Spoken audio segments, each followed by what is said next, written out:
আসসালামু আলাইকুম, ওয়েলকাম করছি ওয়ান্স অ্যাগেন উইথ শজিবুল ইংলিশ ক্যারে। হোপফুলি আপনারা সবাই ভালো আছেন। আজকে কথা বলছি শজিবুলস ফ্রি হ্যান্ড রাইটিংয়ের 9 নম্বর ক্লাসে, এবং কথা বলবো একটা ইম্পর্টেন্ট শব্দ নিয়ে, এবং শব্দটা হচ্ছে দেয়ার। আজকে কথা বলবো দেয়ার নিয়ে। এখন দেয়ার শব্দের অর্থ কি? দেয়ার শব্দের অর্থ হচ্ছে সেখানে, এটা আমরা সবাই জানি। কিন্তু এই দেয়ারটা যদি বাক্যের ইন্ট্রোডাক্টরি হিসেবে বা বাক্যের সাবজেক্টের জায়গায় বসতে চায়, সেক্ষেত্রে এই দেয়ারের অর্থ কেমন হয় বা এই দেয়ারের গ্রামার কেমন হয় যদি দেয়ার সাবজেক্টের জায়গায় বসে। সেক্ষেত্রে নিয়ম হচ্ছে, এই দেয়ার ইংরেজিতে 4 ধরনের বাক্যে 4 ধরনের গ্রামার এবং অর্থ অনুযায়ী ব্যবহৃত হয়। কি বললাম? দেয়ার ইংরেজি বাক্যে 4 ধরনের গ্রামার এবং অর্থ অনুযায়ী ব্যবহৃত হয়। এখন কোন 4 ধরনের, সেটা আমরা আগে সর্বপ্রথম আমাদের একটু মুখস্থ করতে হবে। প্রথম কথা হচ্ছে দেয়ার ইজ এবং দেয়ার আর। দেয়ার ইজ মানে হচ্ছে আছে, আমাকে মুখস্থ করতে হবে। দেয়ার ইজ মানে কি? দেয়ার ইজ মানে আছে। যদি বলে দেয়ার আর মানে কি, তাহলে দেয়ার আর মানে হচ্ছে আছে। Number 2, there was. দেয়ার ওয়াজ মানে হচ্ছে ছিল, এবং দেয়ার ওয়ার মানেও হচ্ছে ছিল। তাহলে দেয়ার ওয়াজ মানে কি? দেয়ার ওয়াজ মানে হচ্ছে ছিল। দেয়ার ওয়ার মানে কি? দেয়ার ওয়ার মানে হচ্ছে ছিল, রাইট? ওকে। নাম্বার 3 হচ্ছে দেয়ার হ্যাভ অথবা হ্যাজ, দুইটার যে কোনো একটা বিন। দেয়ার হ্যাভ বিন অথবা দেয়ার হ্যাজ বিন, এর মানে হচ্ছে কোথাও কিছু হয়েছে। এর মানে কি? এর মানে হচ্ছে কোথাও কিছু হয়েছে। এর মানে হচ্ছে কোথাও কিছু হয়েছে। ওকে, আচ্ছা, 3টা চলে গেছে। আচ্ছা, দেয়ার হ্যাভ বিন অথবা দেয়ার হ্যাজ বিন মানে কোথাও কিছু হয়েছে। নাম্বার 4, আচ্ছা, এটা হচ্ছে there will be. There will be, there will be এর মানে হচ্ছে কোথাও কিছু হবে ভবিষ্যতে। ভবিষ্যতে কোথাও কিছু হবে, বা কোথাও কিছু হবে বা কোথাও কিছু থাকবে, এক্ষেত্রে ইউজ করতে হয় হচ্ছে দেয়ার উইল বি। এখন দেখেন কোন ধরনের বাক্যে আমি দেয়ার ইজ ইউজ করবো। সাপোজ ধরেন আমি এরকম একটা সেন্টেন্স লিখলাম যে ক্লাসে ছাত্রছাত্রী আছে। ইংরেজি কি হবে? দেয়ার ইজ দিয়ে করতে হবে আমাকে। সুন্দরবনে বাঘ আছে, কি দিয়ে করব? দেয়ার ইজ অথবা দেয়ার আর দিয়ে। মধুপুর বনে অনেক বানর আছে, কি দিয়ে করব? দেয়ার ইজ অথবা দেয়ার আর দিয়ে, রাইট? ওকে। আমাদের গ্রামে প্রাইমারি স্কুল ছিল, কি দিয়ে করব? ছিল দেয়ার ওয়াজ দিয়ে অথবা দেয়ার ওয়ার দিয়ে। তার জীবনে একটা দুর্ঘটনা ঘটেছে, কোথাও কিছু হয়েছে বোঝাতে কি বলবে? কি ইউজ করতে হয়? দেয়ার হ্যাভ বিন অথবা দেয়ার হ্যাজ বিন। সুতরাং করবো দেয়ার হ্যাভ বিন অথবা দেয়ার হ্যাজ বিন দিয়ে। দেয়ার উইল বি, যেমন ধরেন আজকে আপনার কাজ করেন, আগামীকাল সময় থাকবে না, ভবিষ্যতে কোথাও কিছু থাকবে না, সেক্ষেত্রে ইউজ করতে হবে হচ্ছে দেয়ার উইল বি। চলেন আমরা একটা একটা করে লিখি এবং ট্রান্সলেশন করি। তার আগে আমি একটু রিকোয়েস্ট করবো, আপনাদের যদি এই 4টা অর্থাৎ there is, there was, there have, there will be, এই 4টার অর্থ যদি আপনাদের মুখস্থ না হয়, তাহলে আর পরবর্তীতে কন্টিনিউ করা যাবে না। আগে কি করতে হবে? মুখস্থ করে ফেলতে হবে। দেয়ার ইজ মানে কি? আছে। দেয়ার আর মানে আছে। দেয়ার ওয়াজ মানে ছিল। দেয়ার ওয়ার মানে ছিল। দেয়ার হ্যাভ বিন মানে কি? দেয়ার হ্যাভ বিন মানে হচ্ছে কোথাও কিছু হয়েছে। দেয়ার হ্যাজ বিন মানে কোথাও কিছু হয়েছে। দেয়ার উইল বি মানে কি? কোথাও ভবিষ্যতে কোথাও কিছু থাকবে বা কোথাও কিছু হবে। মুখস্থ হয়েছে আই থিঙ্ক। ওকে, আমরা চলেন এখন একটা করে সেন্টেন্স লিখি এবং সেই সেন্টেন্সের ইংরেজি করার চেষ্টা করি। তবে তার আগে একটা কথা বলে নেই, তার আগে আরেকটা গ্রামার বলবো। এখানে আমি যে অর্থগুলো লিখেছি সবই কিন্তু অ্যাফার্মেটিভ অর্থ। লক্ষ্য করেছেন? সবই কিন্তু অ্যাফার্মেটিভ অর্থ, কোনটা কিন্তু নেগেটিভ অর্থ না। কিন্তু যদি নেগেটিভ অর্থ হতে চায়, সেক্ষেত্রে এদের গ্রামার কেমন হয় এটা একটু বলে দিচ্ছি। যেমন দেয়ার ইজ মানে আছে, দেয়ার আর মানে আছে, কিন্তু যদি বলে নাই, তাহলে এর ইংরেজি কি হবে? তাই হলে এর ইংরেজি হচ্ছে দেয়ার ইজ নো অথবা দেয়ার আর নো। আরেকটা বিষয় আমাকে একটু মনে রাখতে হবে, আমরা যখন কোনো বাক্য নেগেটিভ করি তখন আমরা কি করি? তখন আমরা নট ইউজ করি, রাইট? কিন্তু এই there is, there was, there have been, there will be, এই সমস্ত বাক্যের ক্ষেত্রে কোথাও নট ব্যবহার করা যাবে না। আমাকে কি ব্যবহার করতে হবে? আমাকে ব্যবহার করতে হবে হচ্ছে নো। যেমন ধরেন আমাদের গ্রামে প্রাইমারি স্কুল আছে। There is a primary school in our village. আমাদের গ্রামে একটি প্রাইমারি স্কুল আছে।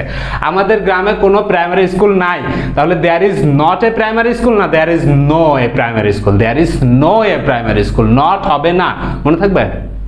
ওকে, there is no a primary school in our village. আমাদের গ্রামে কোনো প্রাইমারি স্কুল নাই। There is no a primary school in our village. তো প্রত্যেকটার ক্ষেত্রে, সবগুলোর ক্ষেত্রেই কোথাও নট হবে না। যদি দেয়ার দিয়ে আপনি বাক্য শুরু করেন, সেক্ষেত্রে কি হবে? নো হবে। ওকে, এটা ছিল কথা। আর যদি বাক্যকে ইন্ট্রোগেটিভ করতে চাই সেক্ষেত্রে কেমন হবে? অ্যাফার্মেটিভ গেল, নেগেটিভ গেল। যদি বাক্যকে ইন্ট্রোগেটিভ করতে চাই সেক্ষেত্রে খুব সহজ, এই ইজ অথবা আর কে আমরা কি করব? সাবজেক্টের আগে ইউজ করব। ইজ দেয়ার অথবা আর দেয়ার, ওয়াজ দেয়ার অথবা ওয়ার দেয়ার, হ্যাভ দেয়ার অথবা হ্যাজ দেয়ার, উইল দেয়ার। বোঝা গেছে? ওকে, আমরা ইন্ট্রোগেটিভ স্ট্রাকচার অনুযায়ী বাক্য যেভাবে ইন্ট্রোগেটিভে সাজাই ঠিক একইভাবে সাজাবো, এক্ষেত্রে কোনো আলাদা নিয়ম নাই। ওকে, আসেন আমরা একটা করে বাক্য গঠন করে দেখি। প্রথম বাক্যটা হচ্ছে সুন্দরবনে বাঘ আছে। ইংরেজি কি হবে? সুন্দরবনে বাঘ আছে।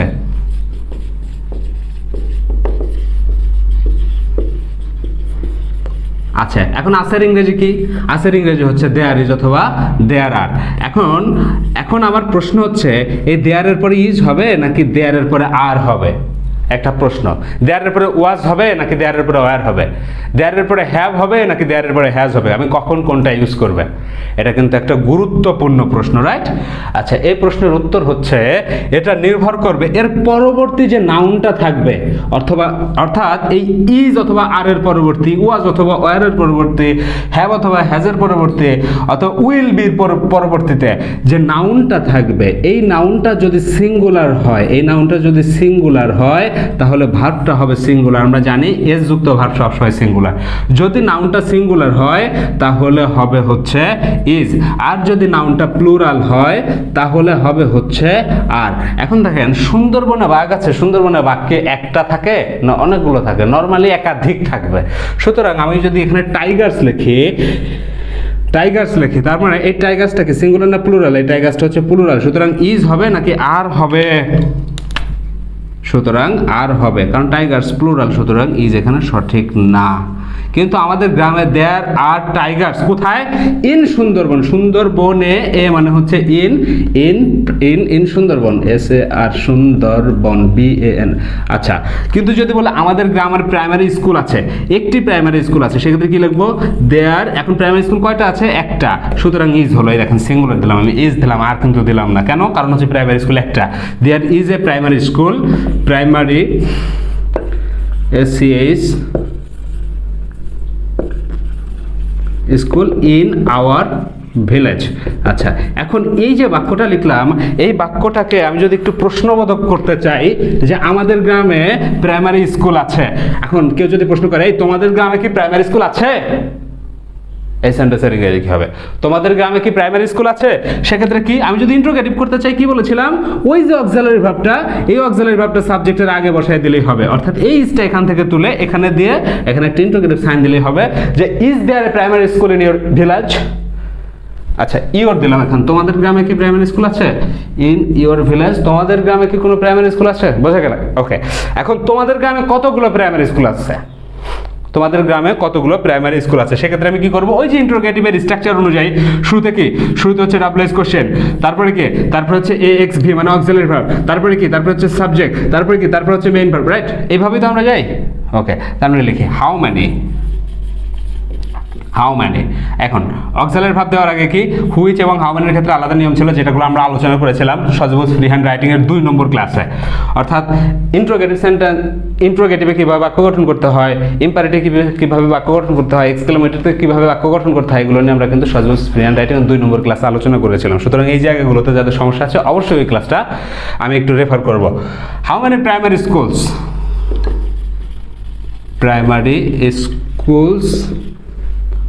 আচ্ছা, এইবার আপনি ইউজ করেন, ইজ ইউজ করবেন না আর ইউজ করবেন। এখন প্রাইমারি স্কুল কতগুলো? বেশিগুলো, অনেকগুলো। সুতরাং আর how many primary schools are there in your village? তোমাদের গ্রামে কতগুলো? How many primary schools are there in your village? How many primary schools are there in your village? তোমাদের গ্রামে কতগুলো প্রাইমারি স্কুল আছে? ওকে, আসেন এখন আমরা তো আছে নিয়ে কথা বলছি। যদি বলি ছিল তাহলে কি আমরা আনসার করতে পারবো না? যদি বলি ছিল, যেমন তোমাদের গ্রামে কোনো কলেজ ছিল না, এই সেন্টেন্সের ইংরেজি কি হবে? তোমাদের গ্রামে কোনো কলেজ ছিল না। তাহলে সুতরাং কলেজ ছিল না, দেয়ার ওয়াজ নট, ছিল না, কি ছিল না?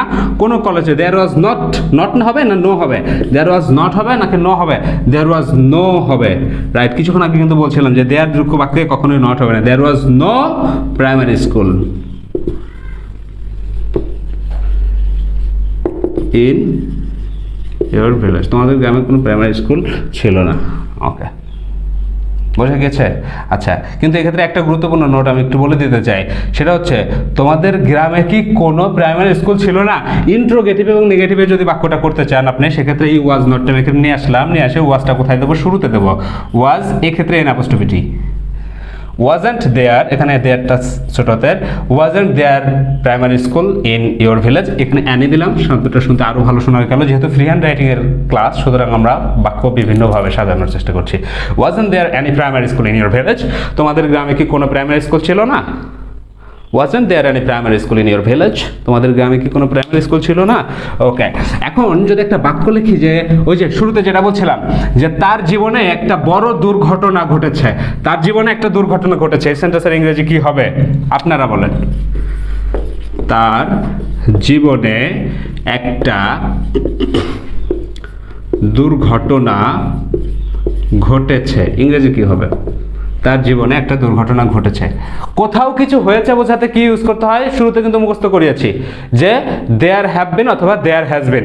আচ্ছা, সুতরাং ঘটেছে, সুতরাং আমি কি করবো? দেয়ার, আচ্ছা হ্যাভ বিন দেবো নাকি হ্যাজ বিন দেবো? আসলে হ্যাভ বিন অথবা হ্যাজ বিন আমি দুটোই লিখি, হ্যাভ বিন অথবা হ্যাজ বিন। আচ্ছা, এটা ডিপেন্ড করবে হ্যাভ হবে নাকি হ্যাজ হবে, এটা ডিপেন্ড করবে কার উপর?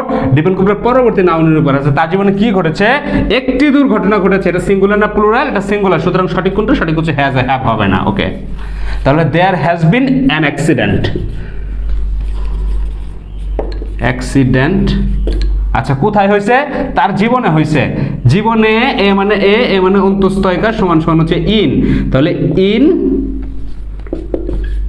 তার জীবন, his life. There has been an accident in his life. There has been an accident in his life. তার জীবনে একটা দুর্ঘটনা ঘটেছে। তুমি কি মনে করো যে র্যালিতে অনেক লোক থাকবে? তুমি কি মনে করো সমাবেশে অনেক লোক থাকবে? এই সেন্টেন্সের ইংরেজি কি? তুমি কি মনে করো সমাবেশে অনেক লোক থাকবে?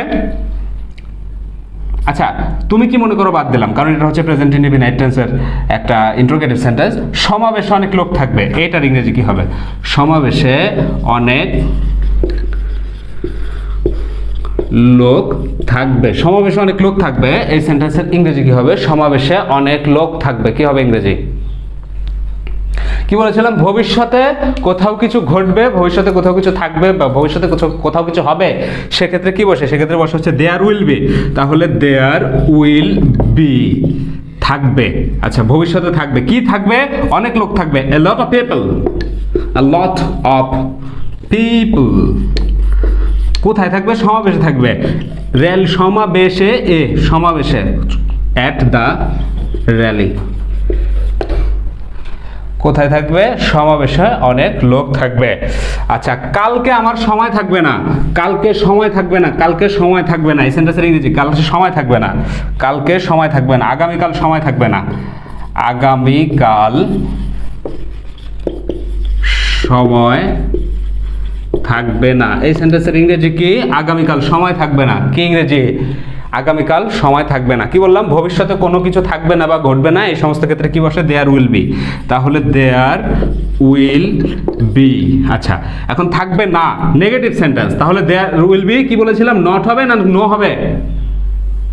কি বলেছিলাম? দেয়ার যুক্ত, দেয়ার যদি বাক্যের সাবজেক্ট হয় কোনো অ্যাফার্মেটিভ বা নেগেটিভ সেন্টেন্সে কখনোই নট হয় না, কি হয়? নো হয়। সুতরাং দেয়ার উইল বি নো কি থাকবে না? টাইম থাকবে না। There will be no time, কোনো সময় থাকবে না। কবে সময় থাকবে না? আগামীকাল সময় থাকবে না, tomorrow. I think concept clear হয়েছে। আজকে শুধু একটা বিষয় নিয়ে কথা বললাম, সেটা হচ্ছে দেয়ারের ব্যবহার, এবং ইংরেজিতে এই দেয়ারের ব্যবহার কিন্তু বিশদ। দেখা হবে সহজিবুলস ফ্রি হ্যান্ড রাইটিং এর 10 নম্বর ক্লাসে, এবং ওই ক্লাসে আমরা কথা বলবো রিলেটিভ প্রোনাউন দিয়ে কিভাবে বাক্য জোড়া দিতে হয় সে বিষয়ে। সে পর্যন্ত সবাই বি সেফ অ্যান্ড সাউন্ড।